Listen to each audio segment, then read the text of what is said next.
O preço dos carros no Brasil não vai cair e quem ainda acredita nisso está preso em um passado que já não existe. A verdade é que os tempos do carro popular ficaram para trás e o culpado não foi o mercado, foi o próprio país, com impostos, protecionismo e uma burocracia suficiente para tirar qualquer carro do alcance do trabalhador. Nos últimos anos, os valores subiram muito acima da inflação e a tendência, infelizmente, é que isso não mude. Um exemplo simples mostra a dimensão do problema. Se você volta para 2016, o Fiat Mobi chegou ao mercado com uma proposta muito clara: ser o carro mais acessível do Brasil, modelo de entrada, pensado para quem queria o primeiro carro ou precisava de algo simples e econômico. Hoje, esse mesmo Mobi Zero sai por mais de R$80 mil.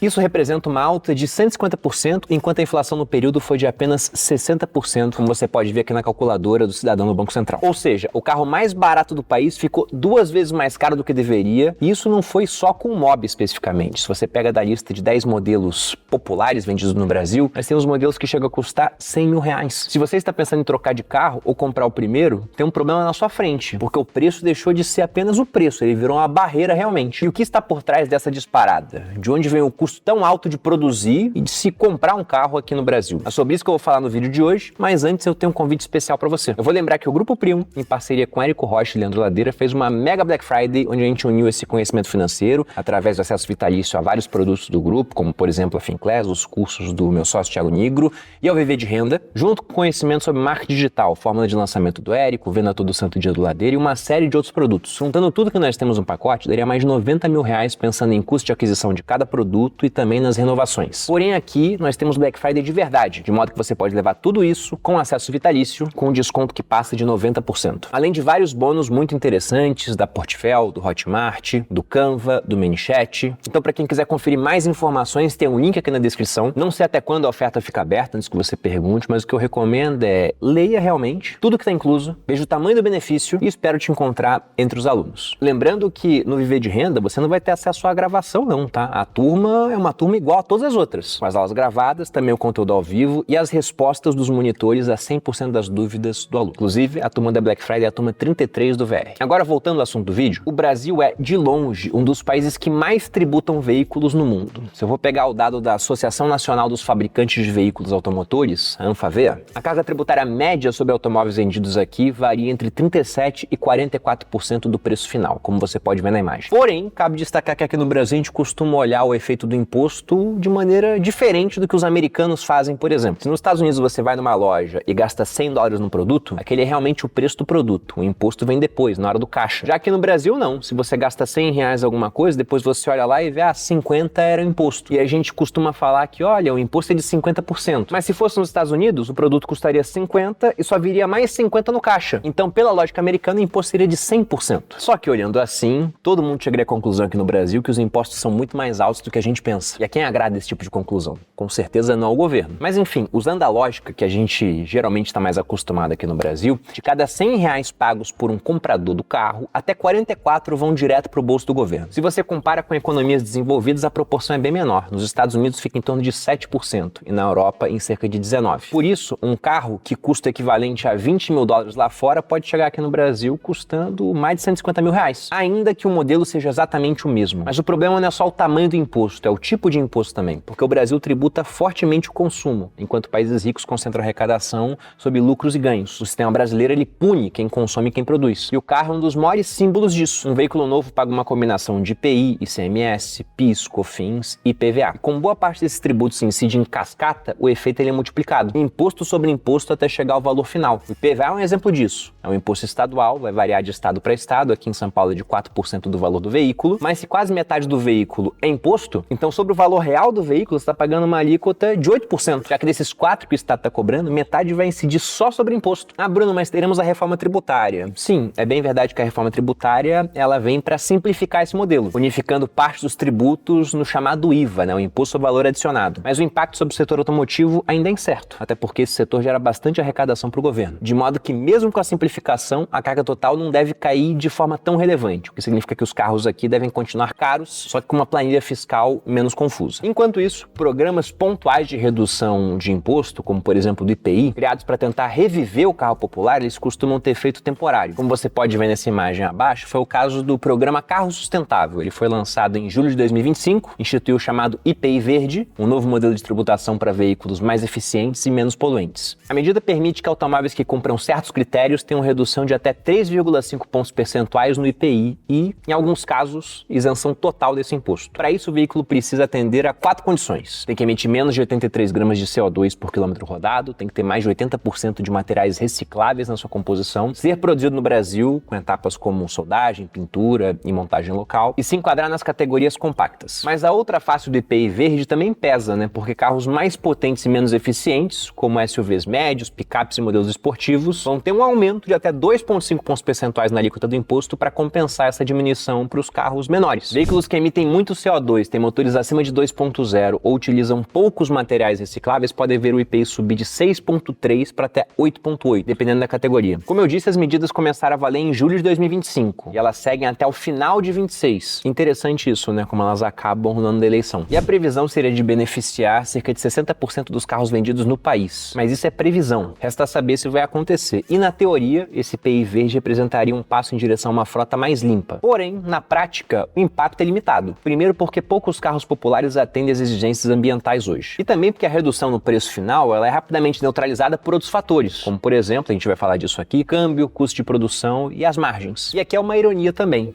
Porque enquanto o governo tenta estimular a eficiência, os carros que melhor representam isso seriam os elétricos híbridos, por exemplo, eles ainda continuam fora do alcance da maioria. Por anos, o carro elétrico foi apresentado como o futuro da mobilidade. Ele é silencioso, ele é sustentável e se esperava que com o tempo ele ficasse acessível. Mas na prática, essa transição se mostrou muito mais cara do que o prometido e o motivo disso foi preço. Mesmo com isenções e reduções temporárias de imposto, o carro elétrico médio no Brasil custa entre 180 e 300 mil reais. Os híbridos, vistos como alternativa de transição, também não ficam muito atrás. Estão lá a partir de 160 mil, chegando facilmente a 250 mil nas versões mais completas. E o cenário, infelizmente, tende a piorar, como você pode ver nessa matéria abaixo. Porque o imposto sobre carros elétricos, que lá em 2022 era de 0, passou a 18% em 24, primeiro ano do governo Lula, subiu para 25% esse ano e vai atingir um pico de 35% em 2026, chegando ao mesmo imposto dos veículos a combustão. De modo que, ao invés de acelerar a modernização da frota, o país está tributando o futuro como se fosse o passado. E o impacto disso vai ser imediato, porque boa parte dos modelos vendidos no Brasil é importado da China e da Europa. Montadores como a BYD, a GWM, a Volvo e a BMW já anunciaram revisões do preço. E enquanto isso, a promessa de uma produção nacional de carros elétricos acessíveis segue restrita a protótipos e intenções. E mesmo quando o preço não é obstáculo para o carro elétrico, a infraestrutura do país é. Em muitas regiões ainda não há rede de suporte para viagens longas, o que limita o uso diário e reforça a percepção de que o carro elétrico ainda é um produto de nicho. E aqui nós vemos o Estado brasileiro mantendo sempre uma constante, né? Quando surge um setor capaz de impulsionar crescimento e inovação, ele primeiro enxerga uma nova fonte de arrecadação. A gente não vê uma política séria de desenvolvimento, nem visão estratégica de longo prazo. O instinto é simplesmente tributar tudo aquilo que for possível, tudo que se move. E a justificativa oficial para isso, se tratando dos carros elétricos, é que a maior parte é importada, então eles querem, entre aspas, proteger a indústria nacional. Mas, como a gente sabe historicamente aqui no Brasil, esse tipo de protecionismo ele não costuma entregar o que ele promete. Ele não cria tecnologia, não gera empregos de qualidade, apenas transfere custos para toda a população. Esse modelo não é novo, ele é uma herança direta da política industrial lá da década de 1970. Voltando ao passado, em 76, o governo militar ele decidiu proibir a importação de automóveis, com o objetivo de fortalecer a produção nacional. Na época, apenas 4 montadoras dominavam o nosso mercado, eram Fiat, Chevrolet, Ford e Volkswagen. E aí, com poucas opções e sem concorrência estrangeira, os preços aqui subiram, a tecnologia estagnou e o consumidor ficou refém de um mercado fechado. O cenário ele só mudou, e talvez esse seja o grande legado do Collor, que no final teve que sair antes, né, porque ia tomar um impeachment, mas ele em 1990 revogou a proibição de importações depois que ele dirigiu um carro europeu. Em comparação aos nossos, né, ele viu que a gente estava dirigindo, nas palavras do próprio ex-presidente, carroças. E aí com isso a abertura de mercado trouxe concorrência, reduziu preços num primeiro momento e impulsionou a modernização da frota. Só que o alívio ele durou pouco, né? Nas décadas seguintes o Brasil voltou a adotar políticas protecionistas com tarifas de importação de até 35% e políticas que dificultam a entrada de novas montadoras no país. De modo que hoje a gente está repetindo basicamente os mesmos erros de 40 anos atrás. As barreiras alfandegárias e a burocracia criam um ambiente de pouca concorrência, o que permite às montadoras manterem margens mais elevadas e com pouca pressão para a inovação. E a consequência disso é simples, carros mais caros e menos tecnológicos do que aqueles que são vendidos em outros países. Citando um dado interessante, enquanto em mercados saudáveis os importados respondem por algo entre 10% a 15% das vendas, no Brasil essa fatia é de apenas 5%, segundo dados da ABEIFA, Associação das Empresas Importadoras e Fabricantes de Veículos Automotores. E isso ocorre por um motivo. Quando a concorrência estrangeira ela aumenta, como aconteceu com os carros chineses em 2024, as montadoras instaladas aqui correm para pedir para o governo um aumento de impostos. Segundo um dado da Anfavea, a participação participação da China nas vendas no Brasil saltou de 7% para 26% entre 2023 e 2024. E aí, por isso, devido a esse avanço, a indústria local começou a pressionar por mais tarifas, chamando isso de proteção da indústria nacional. E até faria certo sentido se os caras já lidam com o custo Brasil aqui quando eles olham o negócio deles. Mas o ponto é que, na prática, esse tipo de proteção não fortalece o setor em si. Ele vai preservar ineficiências, vai encarecer o produto final, quem paga esse tipo de tarifa é o consumidor, e vai reduzir a competitividade do nosso mercado. Mas, como eu disse, eles têm um lado deles por conta do chamado custo Brasil, que é esse conjunto de entraves que tornam tudo aqui no país mais lento, mais burocrático, mais ineficiente, mais caro, só impostos em cascata, encargos trabalhistas que praticamente dobram o custo da mão de obra, infraestrutura precária, transporte caro, insegurança jurídica, excesso de regulação. Tudo isso vai se somando e encarece a produção antes mesmo que o carro saia da fábrica. Mas a questão é que isso não é tudo, porque o carro popular também ficou mais caro porque ele mudou por dentro. Hoje a gente pode ver o carro como simplesmente um computador sobre rodas. Ele tem sensores, câmeras, sistemas eletrônicos, central multimídia, airbag, controle de estabilidade, freio ABS. Esses itens tornaram o carro mais seguro e confortável, isso é indiscutível, mas também mais caro de produzir. Além disso, as normas de segurança e emissão também se tornaram cada vez mais rígidas. E a cada exigência que você adiciona nisso, há mais custo na fabricação. Por conta disso, o carro popular, aquele realmente original, né, que atendia ao termo, lá dos anos 2000, ele não existe mais. Como você pode ver nas imagens que eu vou colocar aqui na tela, mostrando o peso dos carros, eu vou pegar o exemplo do Uno Mille. Ele nasceu para ser um modelo popular, simples e barato. Se você volta nos anos 2000, o Uno Mille 1.0, ele pesava menos de 785 quilos. Ele não tinha airbags, não tinha freio ABS, era um veículo leve, era mecânico e muito fácil de manter. Era o típico carro do trabalhador brasileiro. Aí vamos avançar 10 anos no tempo, em 2010. Esse mesmo Mille já pesava 810 quilos. Ele trazia mais conforto e um motor revisado, mas ainda era básico. Não tinha sistema eletrônico, não tinha reforços estruturais significativos. Aí vamos agora para 2021, com o Uno Attractive 1.0. Agora o carro já tinha airbags, ABS, controle de estabilidade, sensores, reforço de carroceria. Só que junto com essa segurança a mais, veio o peso. São quase 1.000 quilos. Em 2 décadas, o Uno ficou 215 quilos mais pesado e quase 5 vezes mais caro. Pô, Bruno, mas o carro se tornou mais moderno, mais seguro e mais confortável. Sim, mas a questão é que a gente tem que entender que isso tudo tem um custo. E por conta desse custo, o Uno deixou de ser o que ele era, um carro verdadeiramente popular. E esse é um exemplo, mas não é um caso isolado. O peso médio dos carros produzidos no Brasil subiu de 946 quilos em 2003 para cerca de 1.397 quilos em 2018. Foi um aumento de mais de 400 quilos em pouco mais de uma década. Modelos como o Gol e o Palio, que nasceram originalmente leves, hoje carregam quase meia tonelada a mais de aço. Isso está em reforços estruturais, equipamentos eletrônicos, airbag, freio ABS, controle de estabilidade, sensores. Cada novo item de segurança vai exigir mais reforço na estrutura, mais camadas de metal, mais componentes. Isso tudo significa mais aço automotivo e preços mais altos. Um estudo internacional de 2024 mostrou que apenas pela adoção de ligas especiais de alta resistência, que é o chamado aço premium, usado em zonas de impacto,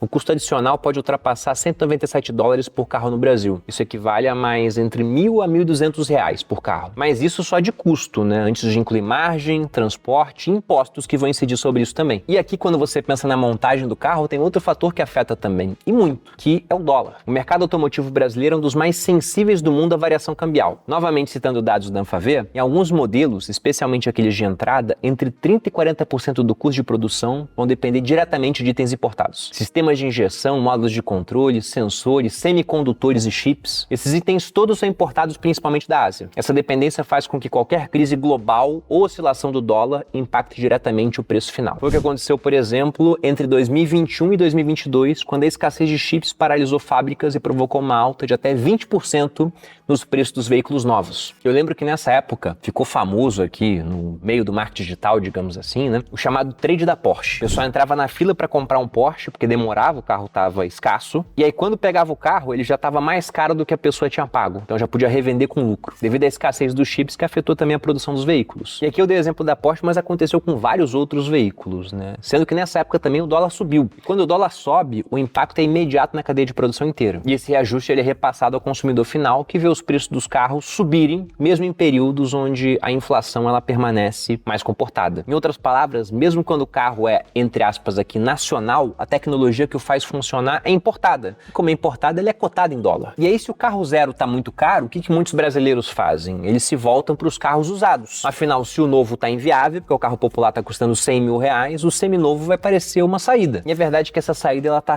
parcialmente se fechando, né? Porque, infelizmente, até o carro velho ficou mais caro. Esse carro usado, que historicamente sempre foi um refúgio da classe média ou daquela pessoa que queria ter o seu primeiro carro passou a seguir a mesma escalada dos carros novos. O preço médio dos seminovos subiu mais de 45% entre 2020 e 2024. Voltando lá à época da pandemia, quando você tinha falta de componentes eletrônicos e, por isso, queda na produção de veículos novos, o mercado de usados entrou em ebulição e ele não voltou mais ao patamar anterior. Modelos compactos que historicamente perdiam valor mais rápido passaram a se valorizar porque há aumento de demanda por eles. É comum encontrar veículos populares de 2015 ou 2016 que são vendidos hoje por preços próximos àqueles que custavam quando eram 0 km. E aí com isso vem outro problema, né? Que é a renovação da frota desacelerando aqui no Brasil. Como você pode ver nessa imagem, segundo a Sindipeças, a idade média dos carros em circulação no Brasil já ultrapassou 10 anos. Esse é o maior nível desde 1995, comecinho do Plano Real. E se você tem uma frota mais velha, isso significa mais manutenção, mais consumo de combustível e menos eficiência. Infelizmente, o carro usado ele deixou de ser um sinônimo de economia e passou a representar o custo do atraso aqui no país. E aí vamos para mais um ponto, né? Que é a questão da queda dos financiamentos aqui. Porque com os juros da Selic acima de 15% ao ano, o crédito automotivo fica muito caro. Menos pessoas vão correr atrás, ou o pessoal que empresta dinheiro também fica muito mais seletivo, com o aumento da chance de um calote. E aí, se o cara não consegue financiar um novo, novamente ele vai para os usados. A procura cresce, os estoques caem e o preço do usado também dispara, nesse ciclo que acaba se retroalimentando. No fim, a triste verdade é que o carro popular, que era aquele que cabia no bolso de milhões de brasileiros, infelizmente não existe mais. O que restou é um mercado travado, caro e envelhecido, reflexo direto de uma indústria protegida, de um Estado que tributa o futuro, de uma economia que pune quem produz e quem quer se mover. E o mais preocupante é que essa tendência ela não vai se reverter, porque vamos lembrar que historicamente nós somos um país de inflação alta, os custos de produção vão continuar subindo, sendo que no caso dos carros a gente viu que eles subiram muito mais do que a inflação oficial. Eles são sensíveis ao dólar, a tendência de longo prazo do dólar, como os Estados Unidos produzem mais do que a gente tem uma inflação mais baixa, é também de que a moeda venha a subir no longo prazo. Aqui a carga tributária, apesar da reforma, deve se manter no patamar alto, um dos maiores do mundo inclusive, se a gente pega a alíquota do nosso IVA. E o nosso protecionismo histórico impede também a chegada de modelos mais baratos e modernos, de modo que o carro no Brasil vai continuar ficando mais caro, e isso não vai acontecer por falta de tecnologia, mas por excesso de barreiras. Não é por escassez de inovação, mas por abundância de impostos. Perceba então que o carro ele deixou de ser um símbolo do progresso e se transformou aqui no Brasil num retrato do país, pesado, burocrático,